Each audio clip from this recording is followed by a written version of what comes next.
નમસ્કાર વિદ્યાર્થી મિત્રો, આજના લેક્ચરમાં આપણે જોઈશું પ્રકરણ 5 સંકર સંખ્યાઓ અને દ્વિઘાત સમીકરણો। વિદ્યાર્થી મિત્રો, દ્વિઘાત સમીકરણો વિશે તમે અગાઉના ધોરણમાં ભણી ચૂક્યા છો। આ પ્રકરણમાં આપણે સંકર સંખ્યાઓ વિશે અભ્યાસ કરવાનો છે। સંકર સંખ્યાઓ એટલે શું, એની જરૂરત શા માટે પડી, તો હું તમને એક ઉદાહરણ દ્વારા સમજાવું છું। જોયું, પહેલા હું એક દ્વિઘાત સમીકરણ લખું છું, x² - 2x + 5 બરાબર 0। આ એક દ્વિઘાત સમીકરણ છે। દ્વિઘાત સમીકરણ એટલે શું, જેમાં ચલનો મહત્તમ ઘાતાંક 2 હોય, ચલનો મહત્તમ ઘાતાંક 2 એને દ્વિઘાત સમીકરણ। આ એક દ્વિઘાત સમીકરણ છે, x² - 2x + 5 બરાબર 0। હવે આનો મારે ઉકેલ શોધવાનો છે, આ દ્વિઘાત સમીકરણનો ઉકેલ શોધવાનો। તો અહીં એ શું થશે, x² નો સહગુણક, x² નો સહગુણક એટલે x² ની આગળ જે સંખ્યા હોય તે, પણ x² ની આગળ તો કંઈ નથી એટલે 1। પછી b શું થશે, x નો સહગુણક, x નો સહગુણક છે 2 - 2, ઓછા ચિહ્ન ધ્યાનમાં રાખવાનું એટલે -2, અને c એટલે અચળ પદ +5। ax² + bx + c બરાબર 0 એ દ્વિઘાત સમીકરણનું વ્યાપક સ્વરૂપ છે। એમાં x² ના સહગુણકને આપણે a કહીએ, x ના સહગુણકને b કહીએ અને અચળ પદને c કહીએ। હવે વિવેચક, જેને આપણે d વડે દર્શાવીએ છીએ, વિવેચક d વડે દર્શાવીએ તો d નું સૂત્ર શું હતું યાદ કરો, b નો વર્ગ - 4ac, b નો વર્ગ - 4ac। હવે b ની કિંમત મૂકી દો -2, a ની કિંમત મૂકી દો 1 અને c ની કિંમત મૂકી દો 5। આનું સાદું રૂપ આપો, -2 નો વર્ગ, વર્ગ કરો એટલે ઓછાનો વર્ગ વત્તા થઈ જાય, 2 નો વર્ગ 4 ઓછા, આનો ગુણાકાર કરો 4 એકા 4, 4 પંચા 20। હવે 4 માંથી 20 જાય તો કેટલા થાય, -16। હવે તમે 10મા ધોરણમાં ભણી ગયા છો, જો કોઈ દ્વિઘાત સમીકરણનો વિવેચક ઋણ આવે, -16, 16 નથી -16, માઈનસ એટલે ઋણ આવે, <0 આવે, તો આપણે શું લખતા હતા, માટે આપેલ દ્વિઘાત સમીકરણનો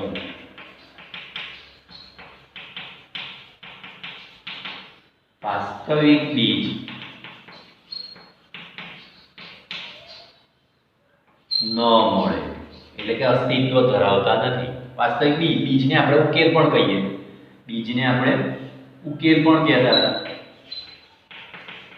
વાસ્તવિક ઉકેલ ના મળે, જો કોઈ દ્વિઘાત સમીકરણનું વિવેચક, વિવેચકને આપણે ડી કહીએ, જો કોઈ દ્વિઘાત સમીકરણનો વિવેચક ઋણ આવે, <0 આવે, તો એ દ્વિઘાત સમીકરણના વાસ્તવિક બીજ અસ્તિત્વ ધરાવતા નથી, એટલે કે ઉકેલ ના મળે, વાસ્તવિક ઉકેલ ના મળે।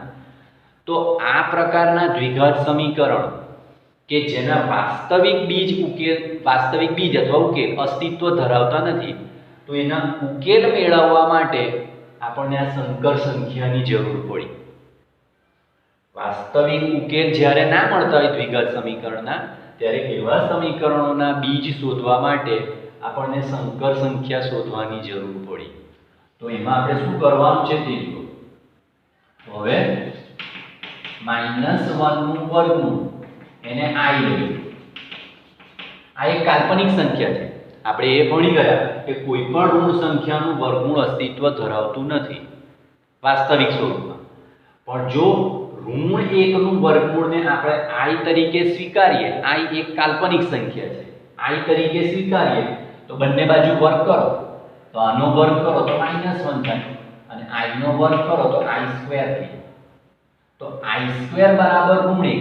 હવે આપણે જોઈ ગયા કોઈ પણ વાસ્તવિક સંખ્યાનો વર્ગ કરીએ, વર્ગ તો કદી ઋણ આવવાનો જ નથી, એટલે આપણને આ સંકર સંખ્યા શોધવાની જરૂર પડી। તો -1 ના વર્ગમૂળને જો આપણે i તરીકે સ્વીકારીએ તો બંને બાજુ વર્ગ કરીએ તો -1 બરાબર તમે i² લખી શકો, -1 બરાબર i² લખી શકો।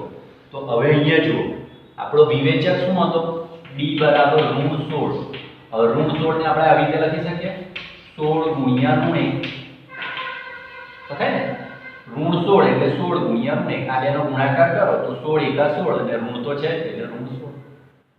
હવે આપણે -1 ની જગ્યાએ શું લખી શકીએ i² આ થઈ ગયું 16i² એટલે તમારો વિવેચક હવે જુઓ 16i² પોઝિટિવ થઈ ગયો ઋણ હતો એ ધન થઈ ગયો તો હવે એનું વર્ગમૂળ દો b નું વર્ગમૂળ તો 16 નું વર્ગમૂળ એટલે 4 અને i² નું વર્ગમૂળ એટલે i તો તમારા b નું વર્ગમૂળ કેટલું આવ્યું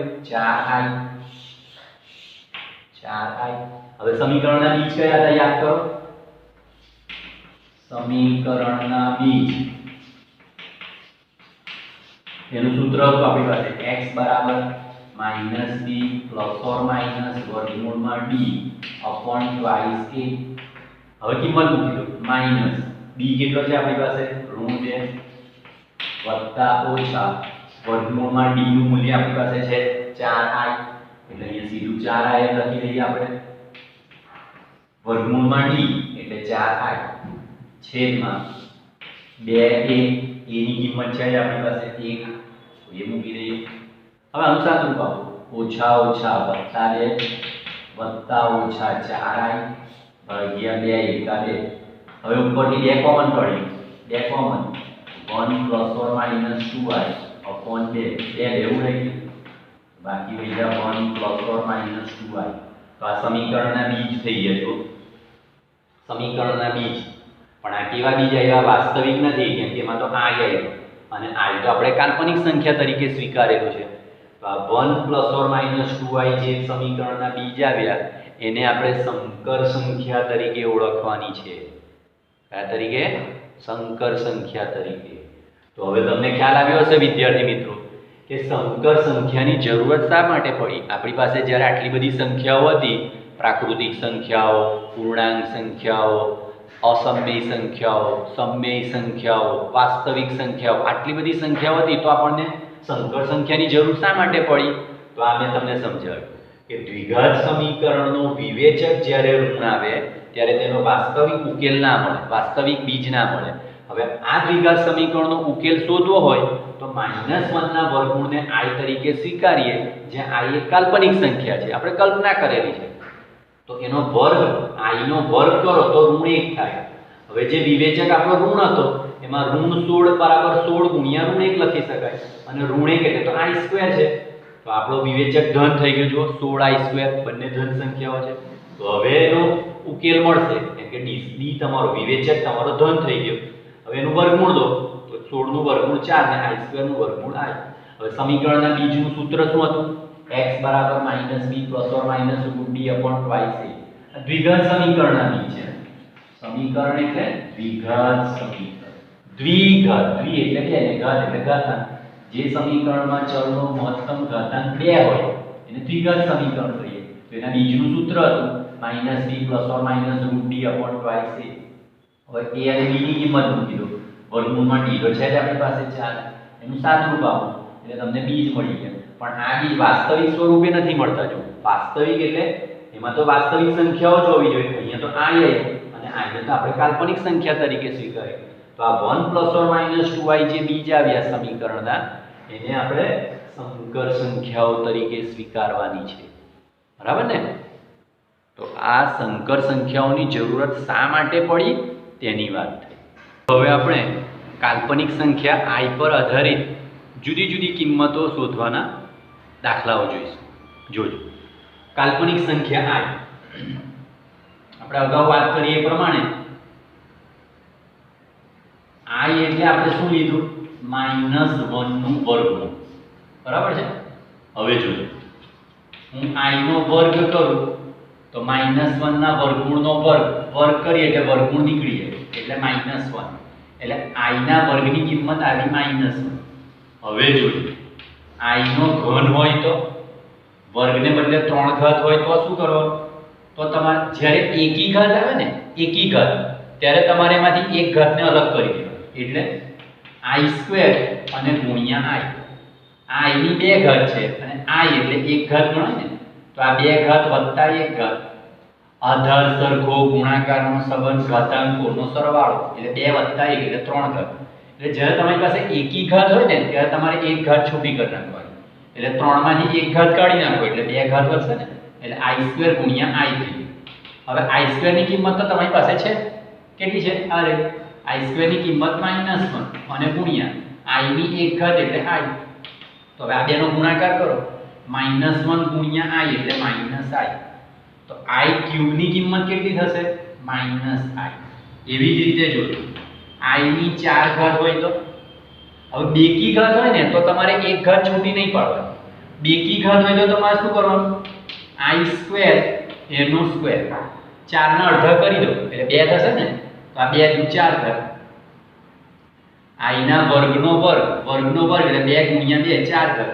એટલે જ્યારે બેકી ઘાત હોય તો તમારે એને i² ની ઘાતમાં ફેરવી નાખવાનું. એકી ઘાત હોય તો એક ઘાત પહેલા છોટી કાઢી નાખવાની અને બેકી ઘાત હોય તો એને i² ની ઘાતમાં ફેરવી નાખવાનું. હવે જો i² એટલે શું?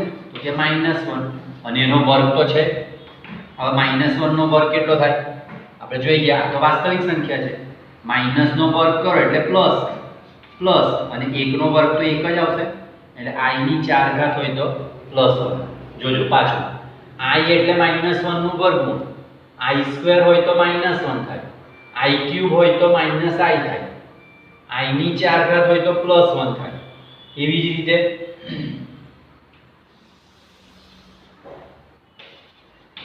i ની 5 ઘાત હોય તો શું થાય? હવે તમારે બી જોતા જવાનું છે. જો ઘાત કેટલી છે? 5, એટલે એકી ઘાત થઈ. એકી ઘાત હોય તો મેં શું કીધું? પહેલા એક ઘાત કાઢી લો એટલે i ની એક ઘાત. હવે 5 માંથી એક કાઢો એટલે 4 ઘાત, તો અહીંયા i ની 4 ઘાત વધશે. હવે પાછું બેકી ઘાત આવી એટલે એને i² ની ઘાતમાં ફેરવો, તો 2 ગુણ્યા 2 એટલે 4 અને i ની એક ઘાત એટલે i. પાછું i² એટલે -1 એનો વર્ગ ગુણ્યા i, -1 નો વર્ગ એટલે 1 ગુણ્યા i અને 1 ગુણ્યા i એટલે i. હવે અહીંયા તમે i ની 4 ઘાત ને બદલે 1 પણ લખી શકો ડાયરેક્ટ. i ની 4 ઘાત ને બદલે 1 અહીંયા 1 ગુણ્યા i એટલે i. પણ મેં એની રીત બતાવી. હવે જુઓ i ની 6 ઘાત. હવે એકી ઘાત હોય તો એક ઘાત બહાર કાઢો, પણ આ તો બેકી ઘાત છે. 6 ઘાત એટલે બેકી ઘાત, તો એને i² ની ઘાતમાં ફેરવો. 2 ની કેટલે ગુણીએ તો 6 થાય, 2 ગુણ્યા 3 એટલે 2 તારી 6, આ 6 ઘાત થઈ. એટલે i 6 ઘાત, i ની 6 ઘાત એને બદલે i² ની 3 ઘાત, 2 તારી 6. હવે i² એટલે પાછું -1 અને એનો ઘન તો છે. આ -1 ની એકી ઘાત, -1 ની એકી ઘાત એટલે 3 ઘાત છે ને, -1 ગુણ્યા -1 ગુણ્યા -1 એટલે 3 વખત ગુણાકાર થયો. તો આને આવી રીતે બી લખી શકો તમે, -1 ની 3 ઘાત એટલે -1 ગુણ્યા -1 ગુણ્યા -1. હવે આનો ગુણાકાર કરો, 1 એકા 1 એકા 1, ઓછા ઓછા વત્તા ને વત્તા ઓછા ઓછા. આવું લખવાની જરૂર નથી, તમે ડાયરેક્ટ પણ કરી શકો. માઈનસ સંખ્યાની એકી ઘાત એટલે જવાબ ઋણ અને 1 ની ગમે તેટલી ઘાત હોય જવાબ 1 જ આવે. એટલે i ની 6 ઘાત હોય તો -1. ટૂંકમાં વિદ્યાર્થી મિત્રો, i ની ગમે તેટલી ઘાત આવે ને તમને સાદું રૂપ આપતા આવડવું જોઈએ. જોજો આપણે 2 ઘાત, 3 ઘાત, 4 ઘાત, 5 ઘાત, 6 ઘાત, હવે વધારે ઘાત જોઈએ. જોજો i ની 25 ઘાત, તો શું લખીશ? 25 એટલે એકી સંખ્યા થઈ. એકી સંખ્યા તો એમાંથી એક ઘાત કાઢી, i ની એક ઘાત. તો 25 માંથી એક કાઢો એટલે કેટલા થાય? 24. તો i ની 24 ઘાત કરી. એકી ઘાત હોય ને તો એક ઘાત બહાર કાઢી દેવાની અને 25 માંથી એક જાય તો 24 એટલે અહીંયા બેકી ઘાત થઈ ગઈ. હવે બેકી ઘાત હોય તો શું કરવાનું? યાદ કરો, i² ની ઘાતમાં ફેરવો. તો અહીંયા 2 ને કેટલા વડે ગુણ્યા તો 24 થાય 12 12 દુ 24 અને ગુણ્યા i ની એક ઘાત એટલે i તો ખરો. હવે સાદું i² એટલે -1 એની 12 ઘાત ગુણ્યા i. હવે -1 ની બેકી ઘાત છે. જો -1 ની બેકી ઘાત હોય તો જવાબ +1 આવે અને ગુણ્યા i. હવે આ બેનો ગુણાકાર કરો, 1 ગુણ્યા i એટલે i અને પ્લસ તો છે +i. એટલે i ની 25 ઘાત હોય તો +i આવે. ફરીથી જો કેવી રીતે? એક ઘાત કાઢી નાખો, એકી ઘાત હોય તો એક ઘાત કાઢી નાખવાની એટલે i અને બાકી 25 ઓછા 1 એટલે 24 ઘાત. હવે આ બેકી ઘાત થઈ ગઈ એટલે i² ની ઘાતમાં ફેરવો. તો 24 એટલે i² ની 12 ઘાત, 12 દુ 24. હવે i² એટલે -1 મૂકો, -1 ની 12 ઘાત એટલે +1 અને i તો ખરો 1 ગુણ્યા i એટલે i. હવે કોઈ બી ઘાત તમે લઈ શકો છો, i ની 100 ઘાત. હવે 100 તો બેકી ઘાત છે, તો બેકી ઘાત હોય તો આપણે એક ઘાત નથી કાઢવાની. શું કરવાનું? i² ની ઘાતમાં ફેરવો. તો i² ની કેટલી ઘાત લખીએ તો 100 થઈ જાય? તો કે 50. 50 ગુણ્યા 2 એટલે 100. હવે i² ની જગ્યાએ -1 એની 50 ઘાત. હવે -1 ની બેકી ઘાત આવી. 50 એટલે બેકી. બેકી ઘાત હોય તો જવાબ +1 થઈ જાય. એકની ગમે તેટલી ઘાત હોય એક જ આવે, +1. એટલે ટૂંકમાં જ્યારે બેકી ઘાત હોય ને ત્યારે તમારે એને i² ની ઘાતમાં ફેરવવાનું. હવે અહીંયા કેટલા કરવાના? આના અડધા કરી દેવાના. 100 હોય ને તો અડધા 50, 6 હોય તો એના અડધા 3, એવી રીતે 4 હોય તો એના અડધા 2, અને એકી ઘાત હોય ને તો એક ઘાત બહાર કાઢી દેવાની. તો આ રીતે તમારે પ્રેક્ટિસ કરવાની છે. હવે હું તમને ઋણ ઘાતની વાત જોઈ. i ની ઋણ એક ઘાત. હવે ઋણ ઘાત જ્યારે હોય ત્યારે આપણે શીખી ગયા કોઈ પણ સંખ્યાની ઋણ ઘાત હોય તો એને 1 ના છેદમાં લખી દો. 1 ના છેદમાં. હવે i ની +1 ઘાત એટલે i. હવે નીચે જ્યારે કાલ્પનિક સંખ્યા આવે ને i, ત્યારે તમારે એને i વડે ઉપર નીચે ગુણી નાખવાનું. જ્યારે નીચે i આવે ને ત્યારે તમારે એને ઉપર નીચે i વડે ગુણી નાખવાનું. હવે એનો ગુણાકાર કરો. 1 ગુણ્યા i એટલે i, અને i ગુણ્યા i એટલે i². પણ i² એટલે તો પાછો -1. હવે i ભાગ્યા -1 કરો એટલે માઈનસ. નીચે તો 1 લખવાની જરૂર નથી.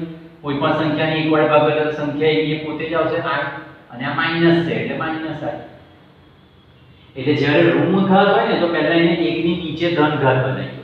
જો બીજું ઉદાહરણ છે, i ની ઋણ 2 ઘાત. તો શું કરીશું? 1 ના છેદમાં. ઋણ ઘાત આવે ને એટલે 1 ના છેદમાં કરી દેવાનું. હવે આની ધન ઘાત બનાવી દો, i². હવે i² એટલે પાછું -1, અને 1 ભાગ્યા -1 એટલે -1. એવી જ રીતે i ની ઋણ 3 ઘાત. તો શું થશે? ઋણ 3 ઘાત. 1 ના છેદમાં i ની ધન 3 ઘાત. હવે જુઓ પાછું એકી ઘાત આવે નીચે તો ઉપર નીચે i વડે ગુણો. બેકી ઘાત આવે તો i વડે નથી ગુણજો. એકી ઘાત હોય તો i વડે ગુણવાનું. તો બેકી ઘાત હોય તો સીધી કિંમત જ મૂકી દેવાની. અહીંયા i ની એકી ઘાત છે, 3 ઘાત એટલે એકી ઘાત. તો ઉપર નીચે i વડે ગુણો. હવે કેટલા થશે? જો 1 ગુણ્યા i એટલે i, અને નીચે i ની 3 વત્તા 1 એટલે 4 ઘાત, એટલે i ની 4 ઘાત થઈ. હવે i ની 4 ઘાતની જગ્યાએ શું લખીશું? i ની 4 ઘાત એટલે બેકી ઘાત થઈ. તો i² નો સ્ક્વેર. i² એટલે -1 એનો સ્ક્વેર એટલે +1, અને i ભાગ્યા +1 એટલે i. જોજો ઋણ 3 ઘાત એટલે 1 ના છેદમાં ધન 3 ઘાત કરી નાખી. નીચે એકી ઘાત આવી એટલે ઉપર નીચે i વડે ગુણો. 1 ગુણ્યા i એટલે i ની 3 ઘાત વત્તા 1 એટલે 4 ઘાત થઈ. હવે બેકી ઘાત હોય તો આપણે i² ની ઘાતમાં ફેરવીએ એટલે i² ની 2 ઘાત, 2 દુ 4. i² એટલે -1 એનો વર્ગ, -1 નો વર્ગ એટલે +1. ઉપર તો i જ છે જો i. હવે i ભાગ્યા 1 એટલે i. આ ઋણ 3 ઘાતની વાત.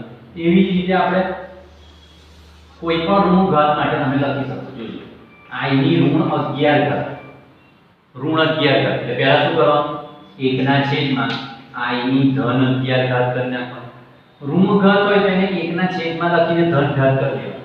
હવે નીચે જો એકી ઘાત આવે ને તો i વડે ગુણો ઉપર નીચે. બેકી ઘાત આવે તો નહીં ગુણવાનું. એકી ઘાત આવે તો ગુણવાનું i વડે. ઉપર પણ i વડે ગુણવાનું, નીચે પણ i વડે ગુણવાનું. હવે ગુણાકાર કરો. 1 ગુણ્યા i એટલે i, અને નીચે 11 ને 1 એટલે 12 ઘાત, i ની 12 ઘાત. હવે ઉપર તો i જ લખ્યા કરવાનું. તો 12 ઘાતની જગ્યાએ શું કરશો? 12 એટલે બેકી ઘાત થઈ. તો i² માં ઘાતમાં ફેરવો. i² ની ઘાત તો 2 6 12, 6 દુ 12. હવે i² એટલે પાછો -1 એની 6 ઘાત. -1 ની બેકી ઘાત એટલે +1, i ભાગ્યા +1 એટલે i. બરાબર ને? તો આ i ની કિંમત પર આધારિત ઉદાહરણ સહિતના પ્રશ્નો થયા. હવે આવા બીજા દાખલા હું તમને પ્રેક્ટિસ માટે આપીશ, એ તમારે ગણવાના.